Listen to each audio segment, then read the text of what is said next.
रहम का इन्फेक्शन। रहम के इन्फेक्शन की वजह से अमूमन ख़वातीन में लकूरिया भी हो जाता है, और इसके साथ साथ रहम के इन्फेक्शन में हम उसको जब टेस्ट के प्रोसेस से गुजारते हैं तो हमें पता चलता है कि ये ख़वातीन को सोजाक भी हो चुका है, और सोजाक बाज़ ख़वातीन के अंदर सोजाक अपनी अगली स्टेज आदशी के अंदर या सिफिलिस के अंदर कन्वर्ट हो चुका है। तो अमूमन इस तरह के जो अमराज देखने में नजर आते हैं तो अमूमन ये मर्द से ही औरतों में मुंतकिल होते हैं।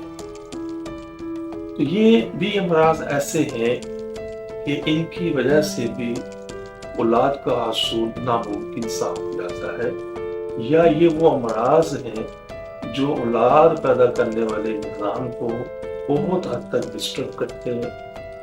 तो ये अमराज भी तमाम के तमाम काबिल इलाज हैं अगर इनकी बरवक्त तशखीस और इलाज किया जाए। सिर्फ एक बार की मुलाकात से आपकी मायूसी खुशियों में बदल जाएगी। आप हकीम साहब से लाहौर, रावलपिंडी, मुल्तान में वक्त लेकर मुलाकात कर सकते हैं। आप भी हमारी तिब्बी तहकीक से फायदा उठाएं। बच्चे की मुस्कान का नजदीकी से एहसास। आप हकीम साहब से रोजाना उनके लाहौर मतब में वक्त लेकर मुलाकात कर सकते हैं। एड्रेस इस्लामी फर्टिलिटी सेंटर नज़द मीनार पाकिस्तान, अहमद अली रोड, लाहौर।